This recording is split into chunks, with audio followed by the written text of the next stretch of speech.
Savez-vous comment interpréter le langage corporel? Aimeriez-vous enfin gérer vos pensées négatives et vous libérer de ce qui vous empêche vraiment de réussir? Voudriez-vous booster votre motivation? Bienvenue dans mon univers de neurocoach. Mon nom est Annabelle Boyer. Je vous propose des capsules sur les neurosciences, l'hypnose, l'analyse de la communication non verbale, la PNL et bien plus encore afin de développer le plein potentiel de votre cerveau. Bonne écoute! Dans les prochaines minutes, on va se faire activer la glande pinéale avec Annabelle Boyer. Bonjour! Bonjour, comment ça va? Ça va très, très bien. Toujours très heureux de commencer la semaine avec toi et les secrets du cerveau humain. Parmi ces secrets, il y a une petite glande qui sécrète, entre autres, la mélatonine. C'est la glande pinéale et Oui. elle a beaucoup de secrets, cette petite glande-là. Il y a même l'élite qui s'en sert peut-être pour contrôler. Alors, c'est le sujet d'aujourd'hui, Annabelle, et je pense que ça va être très, très, très intéressant, passionnant en fait. C'est un sujet passionnant qui revient souvent dans les formations plus avancées parce qu'il y a beaucoup de choses à retenir avec la glande pinéale. Et c'est pour ça qu'on a abordé plusieurs sujets hyper importants dans nos chroniques précédentes. Donc, si tu as des auditeurs qui n'ont pas écouté les chroniques précédentes, je les invite évidemment à aller prendre le temps de les écouter ou à les réécouter parce que à ce moment-là, ils vont voir que tout s'imbrique, les morceaux se placent dans un grand casse-tête qui va leur permettre de créer une vie beaucoup plus riche de sens, une vie où on peut vivre dans de l'abondance, de l'amour, de la joie, du plaisir, de la réussite, de l'accomplissement. Est-ce que c'est vrai que cette fameuse glande pinéale est aussi appelée notre troisième œil? Est-ce qu'il y a un lien avec le troisième œil? Oui, en effet, il y a un lien avec le troisième œil et ce qui est très particulier, c'est que à l'intérieur de la glande pinéale, la structure de la glande pinéale ressemble étrangement à des cellules de notre cristallin. Donc, l'intérieur de la glande pinéale a des cellules qui sont similaires à ce que l'on a dans l'œil. Et les Égyptiens, bizarrement, quand ils voulaient représenter ce qu'on appelait l'œil d'Horus, qui représentait donc la glande pinéale, il y avait une représentation d'un œil qui avait l'air un peu particulier, mais qui avait vraiment l'air d'un œil. Et quand on prend le temps de faire une autopsie, quand on fait une coupe du cerveau et qu'on coupe en deux la glande pinéale, on se rend compte que finalement, le dessin que les Égyptiens faisaient ressemble étrangement, en effet, à la glande pinéale coupée en deux. Donc, les Égyptiens avaient une vision de la glande pinéale qui était très, très, très proche de la réalité. Et donc, en effet, c'est ce qu'on appelle le troisième œil. On l'appelle le troisième œil parce que quand on sait comment activer la glande pinéale, on va se retrouver avec des réactions physiques, mais surtout avec des expériences spirituelles intense. Encore faut-il savoir comment activer la glande pinéale. La glande pinéale, tu l'as dit, c'est la glande qui va sécréter la mélatonine. Donc, c'est une glande endocrine. Elle va le soir sécréter la mélatonine pour nous aider à s'endormir, alors que en fin de nuit, en début de matinée, elle va sécréter de la sérotonine pour nous réveiller. Donc, c'est exactement la même glande qui fait les deux. Ce que les gens ne savent pas, c'est qu'à l'intérieur de la glande, il y a des cristaux. Des cristaux qui ont des propriétés piézoélectriques. Ça, c'est un beau mot là, pour dire que ça fonctionne comme un briquet. Donc, le briquet que j'ai dans les mains qui sert à allumer un barbecue, je suis obligée de peser sur un bouton pour que la flamme sorte. C'est ça, une propriété piézoélectrique. On doit exercer une pression pour qu'il y ait une réaction. OK. Fait que c'est ça que ça veut dire. Donc, la glande pinéale, si on veut l'activer, il faut donc aller exercer une pression dessus pour qu'elle puisse s'activer. Fait que c'est pour ça que souvent dans les images, on va voir les images de quelqu'un qui a un cerveau avec un doigt qui rentre à l'intérieur du cerveau. Mais évidemment, c'est pas par le doigt qu'on va exercer une pression sur la glande pinéale, c'est par d'autres moyens. Mais il faut qu'on exerce une pression sur la glande pinéale pour qu'à ce moment-là, les cristaux servent de transducteur. Un transducteur, là, c'est votre téléviseur. Votre téléviseur, il prend des informations qui arrivent par un fil, donc c'est une fréquence qui voyage par un fil, et le transducteur qui est dans le téléviseur transforme ces fréquences-là en images. C'est ça, un transducteur. Donc, la glande pinéale, elle a des capacités de transducteur. Quand on exerce une pression sur les cristaux qui sont à l'intérieur de la glande pinéale, à ce moment-là, la glande pinéale a des capacités de transducteur. Ce que ça fait, c'est qu'elle devient comme une antenne qui peut capter des signaux qui ne sont pas perceptibles en temps normal et va transformer ces signaux-là en images dans notre tête. Donc, la glande pinéale, on doit la travailler de l'intérieur. On ne peut pas exercer une pression de la glande pinéale de l'extérieur. C'est un travail qui se fait de façon interne d'abord et avant tout. Mais ce que ça va faire, c'est qu'à ce moment-là, ma glande pinéale donc va capter des signaux qui sont d'une fréquence élevée. En spiritualité, on va souvent parler, par exemple, de la physique quantique. Et ce qu'on pense capter, c'est la version 2.0 de nous. C'est la meilleure version de nous, la part divine en nous, la connexion à plus grand que soi. Donc, quand on vient ouvrir cette antenne-là et qu'on capte tout ce qui va nous être parvenu puis que ça va être transformé en images, ça va être des images qui vont entraîner des émotions positives extrêmement puissantes.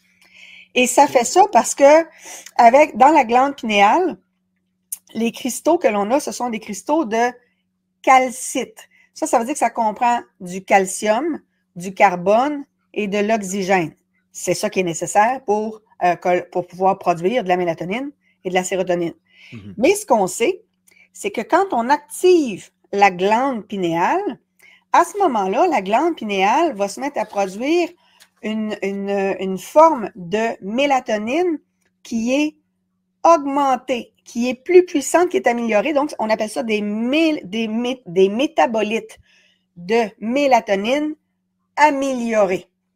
Donc, c'est comme une mélatonine surpuissante, plus efficace, mais qui vous fait vivre à ce moment-là des expériences transcendantales, lucides, intenses, réalistes et positives. Mon Dieu, ça va loin. Ça va très, très loin.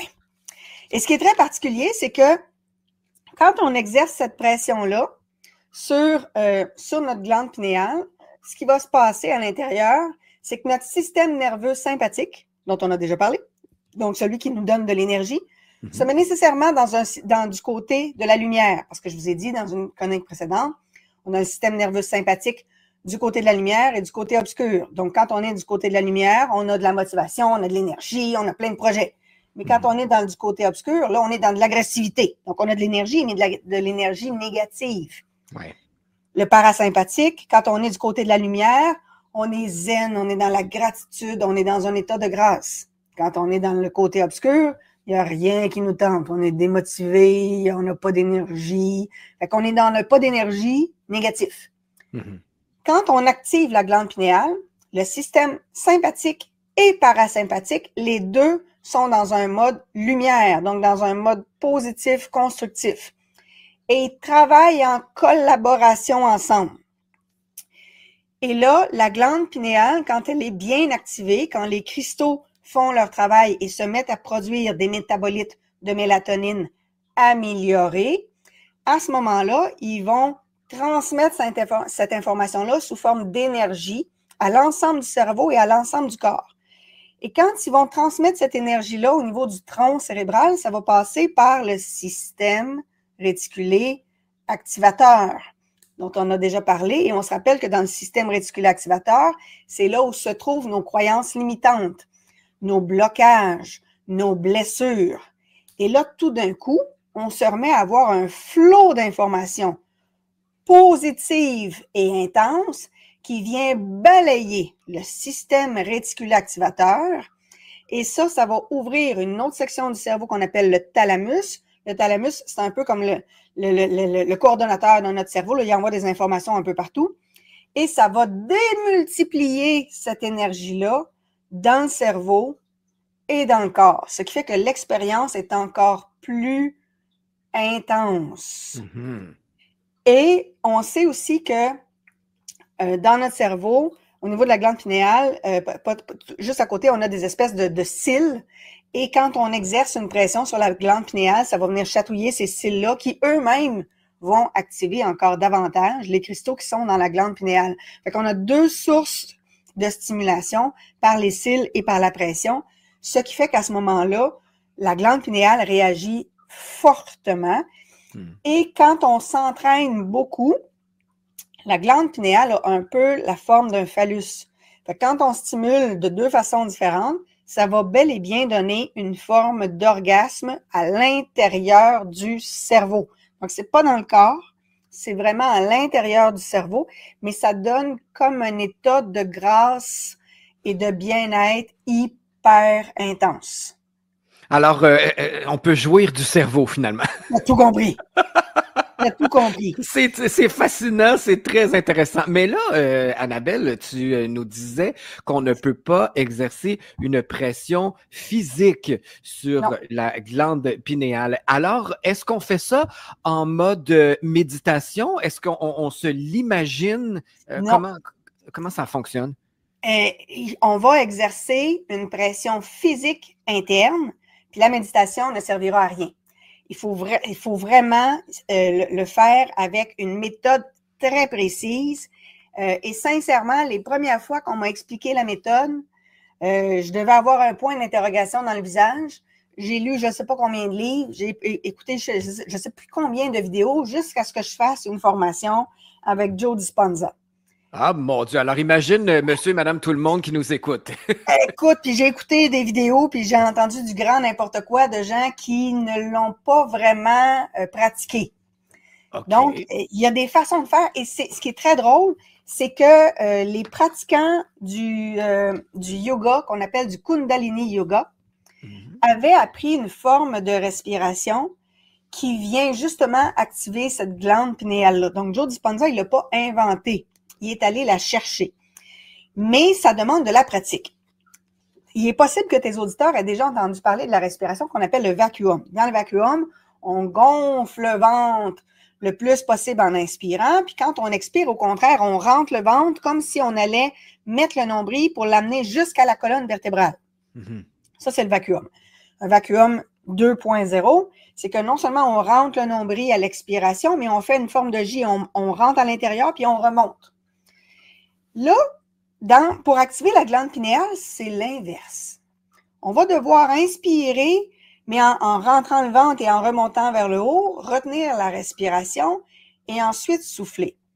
Sauf que il faut qu'on fasse les 3 verrous que l'on apprend quand on étudie les respirations de yoga, qu'on appelle les bandhas. Okay. Parce que sinon, l'énergie se dissipe. Elle se diffuse à l'extérieur de nous. Donc, il faut qu'on prenne le temps de verrouiller pour que l'énergie soit à l'intérieur de nous. Il y a 3 verrous. Ça veut dire que avant d'inspirer, je dois contracter mon plancher pelvien. Chez les filles qui ont eu des enfants, on va leur dire après l'accouchement qu'elles doivent faire des exercices de Kegel pour renforcer le plancher pelvien. Donc, quand elles vont à la toilette, elles doivent régulièrement, quand elles sont à la toilette, essayer de s'empêcher d'uriner pour contracter ce muscle-là. Et quand on est sur un siège normal, bien, ce qu'on va faire, c'est qu'on va contracter le périnée, donc contracter l'anus et essayer de faire comme si on s'empêchait d'uriner et on maintient ça pendant 10 secondes. Et on fait ça 10 fois. Puis cette série-là, on la fait 3 fois par jour. Ça entraîne donc le premier verrou. Et ça, si on n'est pas habitué de travailler le plancher pelvien, mais ce que ça fait, c'est qu'en vieillissant, on va avoir des fuites urinaires. On éternue trop, on tousse trop fort, et là, il y a des fuites urinaires. Donc, quand on fait ces exercices-là, les exercices de Kegel, ça permet de tout renforcer et ça va faire le premier verrou qu'on va utiliser. Donc, si les gens n'ont pas l'habitude, bien, vous vous installez sur une chaise bien droit et vous faites comme si vous contractez, vous vous empêchez d'uriner, donc vous contractez la partie du plancher pelvien, vous contractez l'anus et vous maintenez ça pendant 10 secondes. Vous le faites 10 fois d'affilée, 3 fois par jour. Moi, je fais ça en conduisant souvent. Donc, une fois qu'on comprend comment ça fonctionne, ça va bien. Les premières fois, je vous le dis, c'est un peu décourageant, on a de la misère à tenir 3 secondes. Mais c'est un exercice qui est essentiel pour la santé du bas de votre corps. Le deuxième verrou, ça veut dire que quand on va inspirer, on va rentrer le ventre en inspirant. On rentre le ventre et on vient relever cette respiration-là. Donc, ça fait vraiment comme un J à l'intérieur de nous. Donc, je rentre mon nombril, puis quand mon nombril, j'ai l'impression qu'il touche ma colonne vertébrale, là, j'imagine que je remonte ce nombril-là à l'intérieur de moi. Et là, je dois visualiser en même temps, c'est pour ça qu'il faut que ça demande de l'entraînement, un tube de lumière qui part de mon coccyx, qui fait tout le long de ma colonne vertébrale jusqu'à la base de mon crâne. C'est pour ça qu'il faut s'entraîner par étapes. Commencez par vous entraîner à faire le premier verrou du plancher pelvien. Vous faites ça 3 fois par jour, 10 séries de 10 secondes. Et vous faites ça pendant une semaine. Au bout d'une semaine, vous allez être vraiment meilleur. Évidemment, il faut les faire, là, pas une fois de temps en temps. Il faut vraiment le faire tous les jours, 3 fois par jour. Au bout d'une semaine, quand vous arrivez à faire ça, là, vous vous imaginez que vous faites simplement juste rentrer le nombril quand vous inspirez. Juste ça, ça demande du travail abdominal, donc ça va développer aussi votre capacité abdominale. Ça va renforcer la gaine abdominale. Ce qui est excellent parce qu'à ce moment-là, ça vient masser vos organes internes. Et ça va aider votre système lymphatique dont on a déjà parlé. Ensuite, vous vous entraînez à remonter. Donc, on rentre le nombril et on remonte. Puis ensuite, vous vous entraînez à imaginer que quand vous le faites, vous imaginez le tube de lumière du coccyx jusqu'à la base du crâne. Et quand vous inspirez, quand vous êtes rendu à inspirer, vous imaginez que toute la lumière est dans le bas, donc au niveau de votre coccyx. Et quand vous commencez à remonter votre nombril comme un J intérieur, là, vous imaginez dans votre tête, il faut donc avoir les yeux fermés, que cette énergie-là monte le long du tube de lumière, va jusqu'à la base de votre crâne, et là, vous imaginez que ça traverse votre crâne et que ça vient jusqu'au milieu de votre crâne. Donc, parce que ce qui va arriver, c'est que quand vous allez respirer comme ça, quand vous allez rentrer votre nombril et que vous allez essayer de le remonter, ça exerce une pression sur la moelle épinière. Et dans la moelle épinière, on a du liquide céphalo-rachidien.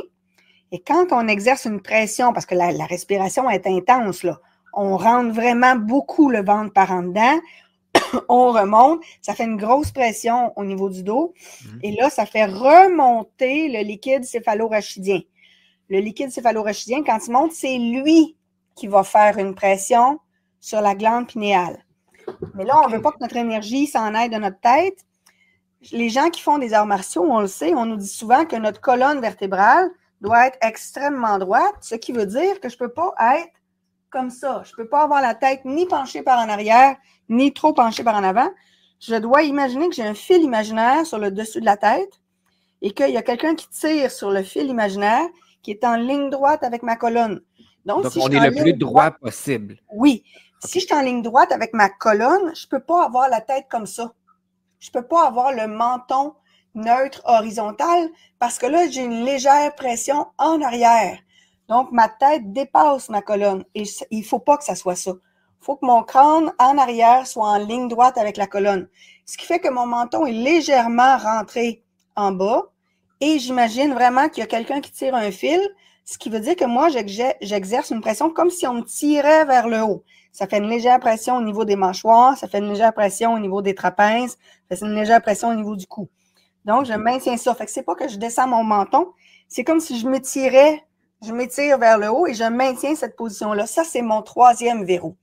Donc, mon premier verrou, je contracte le plancher pelvien. Deuxième verrou, je rentre à l'inspiration, je remonte le J, j'imagine le faisceau de lumière, je bloque ici, je bloque au niveau de mon cou et je maintiens la rétention de l'oxygène pendant 10 secondes.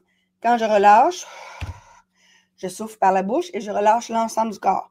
Et là, je recommence. Et je recommence comme ça 10 fois. Maintenant, là, j'ai dit que quand on fait ça, cette pression-là de l'air qui va être poussé, je rentre mon nombril. Donc, c'est contre-intuitif, là. Au lieu de gonfler mon ventre à l'inspiration, c'est l'inverse. Je rentre mon ventre puis je le tire vers le haut. Donc, ça va faire vraiment une pression sur la moelle épinière qui fait monter le liquide céphalorachidien, qui fait une pression sur la glande pinéale. Mais je vous ai dit qu'à ce moment-là, la glande pinéale va se mettre à produire de la mélatonine améliorée. Mais si je veux qu'elle sécrète de la mélatonine améliorée, il ne faut pas qu'on soit en plein jour. Parce que de jour, la glande, elle sécrète de la sérotonine. C'est pour ça que Joe Dispenza disait que le meilleur moment pour faire ça, c'est à 4 heures du matin. Oh, OK. C'est en plein milieu de ma nuit, ça. C'est en plein milieu de la mienne aussi. Ce qu'on dit, en fait, c'est qu'il faut que ça soit dans une période où notre cerveau produit de la mélatonine. Fait que la période optimale, c'est entre 1 heure et 4 heures du matin. Mais en fait, dès que vous êtes le soir et que vous commencez à être fatigué, votre cerveau sécrète de la mélatonine. C'est là qu'il faut le faire. OK. Donc, dans la journée, on s'entraîne. On s'entraîne à contracter le plancher pelvien. On s'entraîne à respirer en rentrant le nombril puis à remonter ça sans monter les épaules jusqu'aux oreilles. C'est ça qui est aussi difficile, là. C'est qu'on rentre le ventre, on rentre le nombril comme si on remontait, on garde les épaules droites, on verrouille le cou, on maintient cette position-là avec l'air à l'intérieur pendant 10 secondes et on relâche. Encore plus puissant, ça serait le fun qu'ils le disent dans toutes les vidéos, mais ça m'a pris à peu près 20 livres pour réussir à trouver tout ça. Il faut le faire en inspirant avec le plus de détente possible au niveau des épaules. On verrouille notre tronc cérébral avec le menton qui est un petit peu penché, puis avec la sensation que quelqu'un nous tire vraiment avec un fil au niveau du crâne. Et on le fait avec le sourire. Idéalement, en visualisant le tube de lumière et en remerciant ce tube de lumière-là, en étant dans la gratitude pour ce tube de lumière-là. Plus vous allez utiliser des émotions positives en faisant l'exercice, plus vous allez avoir des effets positifs intenses. Et je vous le dis, ça demande de l'entraînement. Parce que juste le plancher pelvien, généralement, les gens ont de la misère. Quand on arrive pour faire la respiration, souvent, les gens n'ont pas assez d'abdominaux parce qu'ils ne sont pas habitués de travailler ça. Donc, souvent, les gens qui font du sport ont plus de facilité à comprendre l'exercice. C'est normal. C'est pour ça qu'il faut le découper étape par étape. Mais quand on le découpe, qu'on s'y entraîne adéquatement, qu'on visualise le tube de lumière, on imagine que la lumière monte jusqu'en plein milieu du cerveau, parce que la glande pinéale est vraiment en plein milieu. Quand on imagine ça, on retient ça. C'est plus facile les yeux fermés que les yeux ouverts, inévitablement. On s'assure que nos 3 verrous sont là. On tient 10 secondes. Et le temps qu'on tient 10 secondes, moi, je vous suggère de vous connecter à un moment où vous étiez dans la nature et que vous étiez bien. OK. Idéalement, à ce moment-là, utilisez des odeurs qui vous rappellent la nature. Des odeurs de fleurs, des odeurs de sapins, ou des odeurs de la mer, par exemple. Et vous pouvez vous mettre en arrière-plan des sons qui vous rappellent la nature. Tu sais, il y a eu longtemps, là, tu as dû déjà avoir ça, des CD des sons de la nature. Ah oui, ben oui. Tu sais, on a la forêt, puis il pleut dans la forêt, on a une chute au loin, on a les sons de la pluie, les sons des baleines, les sons de la mer. Bon, ben ça. Quelque chose de super naturel ou quelque chose qui fait un peu angélique. Moi, j'utilise une musique faite par un compositeur québécois d'ailleurs, puis vous pouvez la trouver sur YouTube. Ça s'appelle Ailia Soleil. A-I-L-I-A Soleil. Puis l'image, c'est une espèce de grosse marguerite sur un fond blanc. Là. Je mets donc ce son-là en boucle, parce que YouTube a une fonction pour mettre en boucle. Si vous ne savez pas comment faire, vous regardez sur Google, parce que c'est un peu différent sur un ordi de sur un cellulaire. Mais vous faites jouer cette musique-là en boucle ou un son de la nature en boucle et vous faites ça avec une odeur qui vous rappelle la nature. Ça va amplifier l'exercice. Et vous vous entraînez plusieurs fois dans la journée et vous le faites ensuite, juste avant de vous coucher, en position assise. C'est super important d'être en position assise, pas en position couchée. Et ça prend une position assise que vous allez être vraiment confortable. Donc, si vous êtes sur une chaise, vous vous assurez d'avoir les 2 pieds au sol et le dos ne doit pas être appuyé sur la chaise ou sur le fauteuil. Parce qu'à ce moment-là, votre colonne va prendre la forme de la chaise ou du fauteuil. Et c'est certain que soit le bas de la colonne, soit au milieu, il va y avoir une déviation. Et il ne faut pas qu'on ait de déviation. Okay. Ce qui est préférable, évidemment, c'est un coussin de méditation. Ça, ça donne le meilleur résultat. Pour les gens qui sont moins habitués, évidemment, quand on met un coussin de méditation au sol, nos chevilles sont directement sur le plancher. On met un tapis de yoga en dessous. Donc, le coussin de méditation, il est sur un tapis de yoga pour que les chevilles soient appuyées sur un tapis de yoga et non pas directement au sol. Et quand vous êtes moins habitué, prenez un coussin de méditation qui est très épais. Donc, pas quelque chose qui va trop vous descendre pour être sûr de vraiment vous surélever pour que vous soyez dans une position qui est vraiment, vraiment confortable. Ce que ça va faire, plus vous allez vous entraîner, plus vous allez évidemment calmer votre système nerveux et vous allez envoyer de nouveaux signaux à votre système réticulé activateur. Et après quelques mois d'entraînement, vous allez commencer à avoir des expériences transcendantales particulières. C'est hyper agréable. Ça fait comme un rêve lucide, mais un rêve où vous vous sentez au paradis.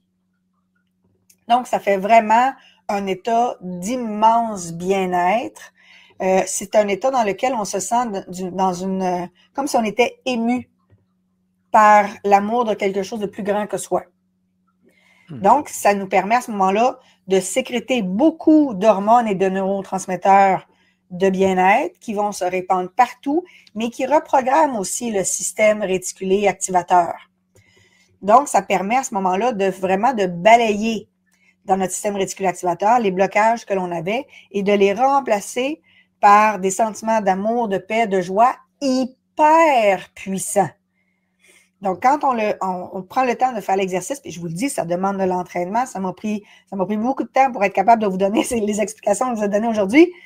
Mais quand on l'applique de cette façon-là, c'est efficace, ça demande de l'entraînement. Et une fois qu'on devient plus à l'aise, plus habile, à ce moment-là, on a plus d'expériences mystiques, transcendantales, extraordinaires. Et ça va vous aider à ce moment-là à manifester. Parce que c'est un des outils de manifestation. La dernière fois, on a parlé de la loi de l'attraction, mais j'ai dit qu'il y a d'autres lois spirituelles. Dans les autres lois spirituelles, il y a la loi de la manifestation, donc avec des bases un peu différentes de la loi d'attraction. Et il faut mettre en place tous les éléments de toutes les lois spirituelles pour avoir une vie en harmonie, dans l'abondance et dans l'accomplissement et dans la santé. Donc, cet exercice-là de respiration à la Joe Dispenza, ça permet d'activer la glande pinéale, puis à ce moment-là, d'avoir une vie beaucoup plus riche. Puis ça va faire que votre cerveau va être beaucoup moins tenté d'avoir des conversations avec autrui pour parler des problèmes et pour parler de ce qui ne va pas, et pour au contraire se concentrer sur ce qui va bien. Parce que la glande pinéale, quand elle est bien activée, elle ne voit plus le négatif, elle s'en contrefout. Elle n'est pas centrée sur les problèmes, sur les complots, sur la maladie, elle n'est pas là-dedans du tout. Elle est dans un amour infini et elle est dans une très grande puissance. Et on a fait une capsule sur les attaques psychiques. Mais quand la glande pinéale est activée, elle crée un verrou extrêmement puissant parce que le cerveau, il est inondé d'hormones et de neurotransmetteurs extrêmement bénéfiques et les métabolites de mélatonine améliorés font du ménage dans le cerveau. Donc on est protégé. On est protégé puis on a l'impression de flotter sur un nuage pendant plusieurs jours. C'est vraiment extraordinaire. Dis-moi, Annabelle, ça a l'air vraiment, vraiment puissant, tout ça. Est-ce que on peut trop activer la glande pinéale ou est-ce que il y a une limite là, de moment? Je veux dire, si je fais ça, là, les exercices que tu viens de décrire à tous les jours, est-ce que je vais disparaître dans une autre dimension? Non, en fait, ce que ça va faire, c'est que tu vas vraiment te connecter à la partie de toi la plus optimale. Et quand tu vas revenir dans ton quotidien, tu vas juste avoir envie de passer à l'action, de faire ce que tu as à faire. OK, donc il n'y a pas de danger pas de danger de du tout, pratiquer du tout. ça régulièrement. Et puis, en fait, il n'y a pas de danger à être toujours dans le bonheur et à Exact. la joie de vivre, hein? Exactement. Ce que ça va faire, par contre, chez les gens qui activent la glande pinéale, ce qu'on voit, c'est une augmentation des capacités à apprendre, une augmentation du bonheur, une augmentation de la santé, une augmentation des accomplissements. Mais évidemment, ça vient avec des conséquences. En ce sens que après ça, ben, tu fais du ménage dans ton entourage. Tu vas éliminer les gens qui sont des victimes perpétuelles. Tu vas éliminer les gens qui ont l'impression qu'il n'y a rien à faire pour s'en sortir. Tu vas te mettre à te tenir avec des gens qui ont déjà marché ce chemin-là, qui ont réussi, qui sont en paix, qui savent qu'il y a des solutions et qui sont orientés uniquement sur les solutions. Donc, tu vas écarter inévitablement les gens qui ne voient que le négatif. Donc, tu vas écarter les gens qui sont des perpétuelles victimes. Tu vas écarter les gens qui sont toujours dans le complot. Tu vas écarter les gens qui sont toujours dans des problèmes d'argent. Tu vas écarter les gens que rien ne leur réussit parce qu'inévitablement, tu vas être dans un autre état. Et alors, inévitablement, tu attires aussi d'autres gens. Tu attires à toi des gens qui sont plus calmes, plus apaisés, plus inspirants, des gens qui avancent, des gens qui ont envie de réaliser leurs rêves et des gens qui ont déjà réalisé beaucoup de rêves. Ça change complètement la perception de l'univers. Et ce qui est extraordinaire, c'est que quand on se met dans cet état-là, notre corps sécrète d'autres hormones, il sécrète d'autres phéromones, il y a un langage corporel qui est différent, il y a une énergie qui est différente. Alors, on rayonne de cette énergie-là et on vient donc contaminer positivement, influencer les gens dans notre entourage à plusieurs mètres autour. Parce que ça change complètement la vision du monde. On est connecté à une part divine de nous. On est connecté avec, pour certains, le paradis, pour d'autres, la physique quantique, pour d'autres, Gaïa, pour d'autres, l'univers. On est connecté à beaucoup plus grand que soi. Bref, on accède à la meilleure version de soi. Finalement. Voilà, exactement. La meilleure version de soi, elle a peur de rien. Elle est dans l'amour, elle est dans la réussite, elle est dans la santé, elle est dans l'accomplissement, elle est dans l'abondance, elle est dans l'harmonie. Elle a peur de rien. Fait que ça fait vraiment, ça donne une expérience. Il y a un avant et un après. Une fois que tu as vécu ça, ben, tu as juste envie de le revivre. Ça, c'est la première chose. La deuxième chose, tu as envie de t'accomplir. Fait que ça te donne une énergie incroyable. Et l'univers va à ce moment-là, bizarrement, mettre sur ton chemin les gens qui peuvent t'aider. Et là, ben, c'est là qu'il faut continuer le travail sur soi pour continuer de cheminer, d'évoluer, de se libérer de d'autres croyances qui pourraient rester, de d'autres blocages qui pourraient rester, puis continuer à s'entraîner à activer cette glande pinéale-là. Et là, on rentre dans d'autres exercices de manifestation. On fera à un moment donné une capsule sur la méthode Tesla, entre autres, qui est une des méthodes de manifestation, pour justement réaliser encore plus de rêves et les rendre possibles dans notre vie. Et quand tu parles de Tesla, ben moi je pense à Elon Musk. Alors, est-ce que ça serait ça? En fait, quand je parlais en début de chronique que les élites se servaient du pouvoir de la glande pinéale pour influencer, est-ce que c'est une méthode quand on s'en sert bien, dans le fond, parce que tu parlais de rayonnement. Alors, si on active notre glande pinéale et qu'on rayonne, veut pas, on influence aussi notre entourage, mais ça peut être à un grand niveau. Mais c'est un rayonnement qui est positif. Oui. Ce n'est que des rayonnements d'amour, de bonheur, d'accomplissement. Donc, ça peut pas contaminer des populations. Parce que quand on active la glande pinéale, on est connecté à la plus grande version de soi. Et cette plus grande version de soi, elle est parfaite. Elle est divine. Elle est nécessairement dans de l'harmonie. Donc, on ne peut pas contaminer une population par la glande pinéale. C'est pas comme ça que ça marche. Parce que la glande pinéale, une fois qu'elle est activée, on est vraiment dans la part divine de soi. Donc, c'est ça qu'on rayonne. Je parlais vraiment, je pense que c'est, quand je dis les élites, là, c'est peut-être entre eux. Parce que tu sais, les élites, ils ont tout ce qu'ils veulent. Ils manifestent beaucoup. Donc, c'est de ça, là, en fait. En fait, c'est pas la glande pinéale qu'ils vont utiliser. C'est la loi de la manifestation, mais sans la glande pinéale. Parce que la loi de la manifestation, on a d'autres outils qui permettent de manifester plein de choses dans notre vie. La glande pinéale, c'est un des outils, mais c'est un outil qui nous connecte à la meilleure version de nous. Donc, peu importe qui on est, ça, on y a tous accès. Mais c'est vraiment la meilleure version de nous. Quand on a des gens qui essayent d'influencer négativement, ce n'est pas avec la glande pinéale, c'est avec d'autres outils de manifestation à ce moment-là. Puis, généralement, ces gens-là vont avoir un côté plus narcissique et c'est leur réussite à eux qui importe à ce moment-là. OK. Non, et là, ce qui est compliqué, c'est que chez beaucoup de gens, si on n'a pas l'argent qu'on veut, si on n'a pas le travail qu'on aimerait avoir, si on a l'impression qu'on n'est pas dans la super relation de couple non plus, puis qu'on n'a pas des super belles relations, le problème, c'est qu'on est porteur à ce moment-là de blocages et de peurs qui, elles, sont très faciles à utiliser. Donc, quand on veut influencer négativement quelqu'un, on utilise ce qui est déjà en lui. Ses propres peurs, ses propres blocages. Parce que les personnes sont plus vulnérables à ce moment-là. Exactement. Puis, en fait, dès que les gens ne sont pas dans leur plein accomplissement, ils sont vulnérables. Point final. Voilà pourquoi on devrait tous passer du temps à activer notre glande pinéale et à le faire aussi souvent que possible. Tu dis qu'il faut se pratiquer beaucoup. Oui. Alors, mettons-nous à l'action pour rayonner cet état d'être-là qui nous permet d'accéder à la meilleure version de soi. Moi, je suis toujours en quête de retrouver en fait des outils qui me permettent d'être une meilleure version à chaque jour. Alors, ce fut une chronique très, très, très intéressante.